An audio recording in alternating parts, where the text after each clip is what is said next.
poquito sobre cómo va el proyecto para el presupuesto 2011, lo que está construyendo el PRI, si se han cumplido los 5 puntos que el PRI demandó al Ejecutivo Federal y cómo revisaron, cómo recibieron más bien este presupuesto que llegó de parte del Ejecutivo. El paquete económico para el 2011 lo acabamos de recibir.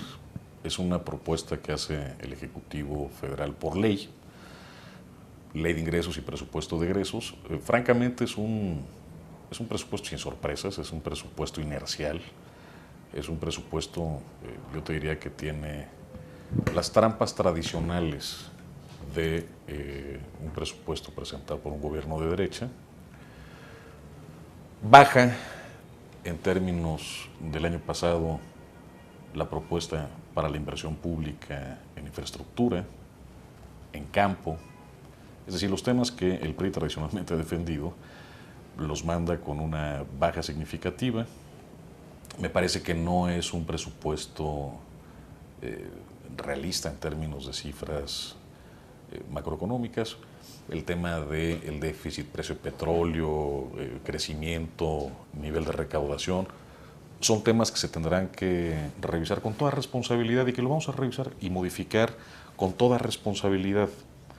Vale la pena también decir que es un presupuesto que no propone nada nuevo para efectos de crecimiento económico, no propone nada para generación de empleo, no propone nada, de hecho, aunque parezca paradójico, para el rescate de las zonas que se han visto gravemente afectadas en materia de inundaciones. Incluso si comparas el nivel de inversión en infraestructura en agua con lo que propone ahora el Ejecutivo Federal, no solamente no viene un incremento, viene una reducción, por paradójico que parezca esto. En consecuencia, vamos a hacer una revisión responsable, vamos a hacer una revisión que permita una reactivación desde las atribuciones que tiene el Congreso, una reactivación de la parte económica.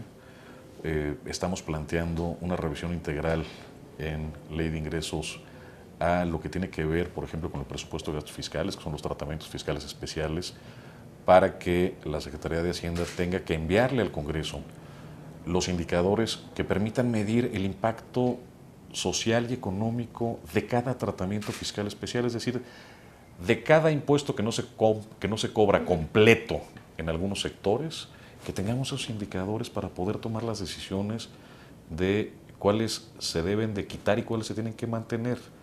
Vamos a revisar las reglas también que tienen que ver con el IETU y el ISR para poder facilitar que las pequeñas y medianas empresas y las industrias en general tengan un tratamiento mucho más cierto.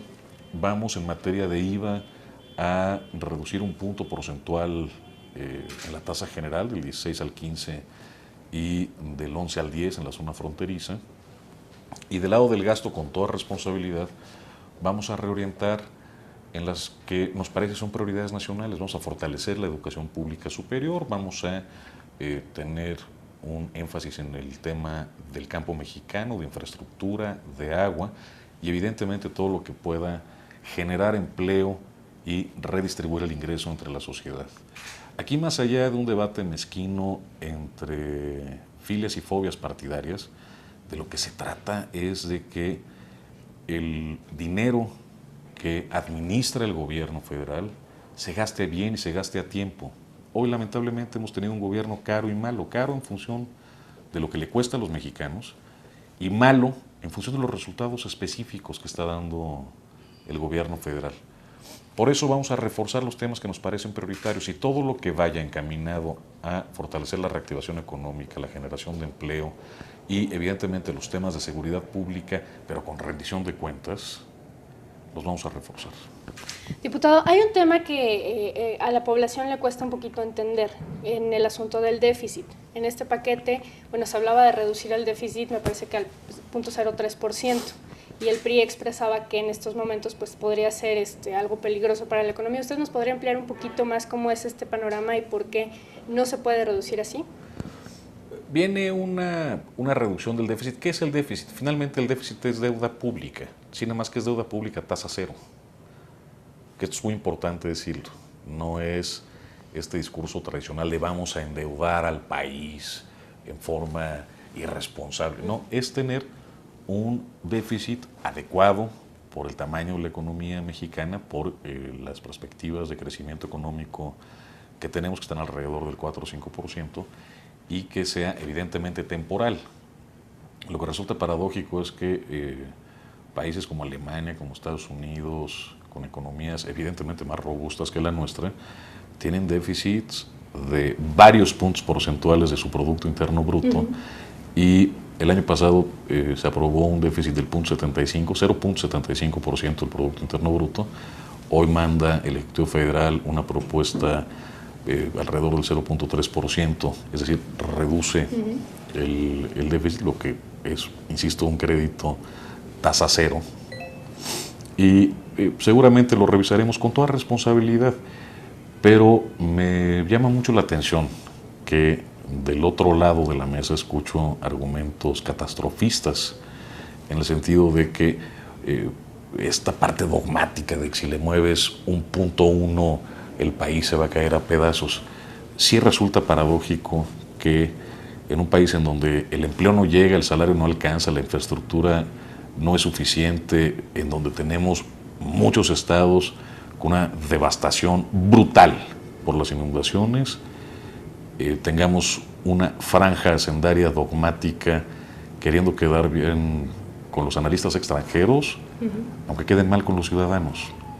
Aquí no es un asunto de buenos y malos, no es este maniqueísmo tradicional de la derecha. Aquí de lo que se trata es de generar los instrumentos, sí, de política macroeconómica que sean absolutamente responsables, pero la responsabilidad pasa también por el bienestar de los ciudadanos y no al revés.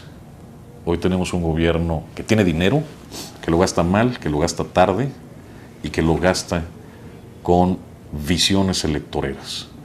Lo que necesitamos es un gobierno que se apriete el cinturón y un ciudadano que tenga la posibilidad de tener unos pesos más en el bolsillo que reactiven la actividad económica.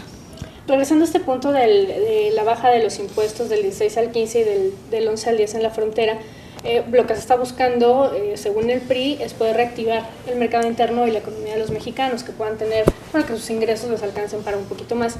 Y entonces, para que nos explicara un poquito más, esto se puede compensar con el asunto del déficit, vamos a ver. Pero no solamente con el tema del déficit, se puede compensar con una mejor recaudación de los impuestos, se puede compensar con que se apriete el gobierno el cinturón. A ver, nosotros planteamos el año pasado un programa de ajuste al gasto corriente, fundamentalmente la alta burocracia del gobierno federal, en particular en el artículo 18 del decreto de presupuesto de egresos de la Federación, y lo que recibimos a cambio fueron generalidades. No hubo un esfuerzo de reducción de la alta burocracia, que ha sido uno de los temas más sensibles. Un punto de IVA vale alrededor de 30,000 millones de pesos.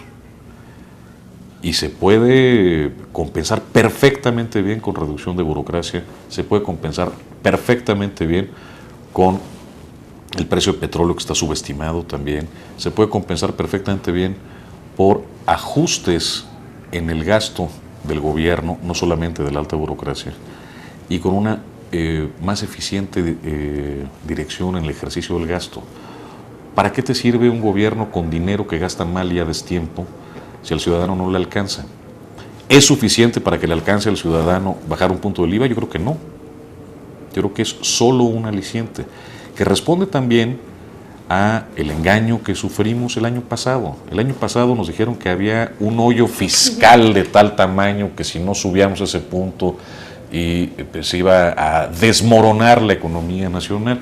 Bueno, pues resulta que ni el hoyo era de ese tamaño, que la economía no se desmoronó, y no solo eso, hoy tenés un gobierno obeso y un ciudadano castigado. Me parece que es tiempo de regresar al ciudadano con este estímulo de disminuir un punto porcentual en el IVA. ¿Es suficiente? No, no es suficiente, pero es un primer paso.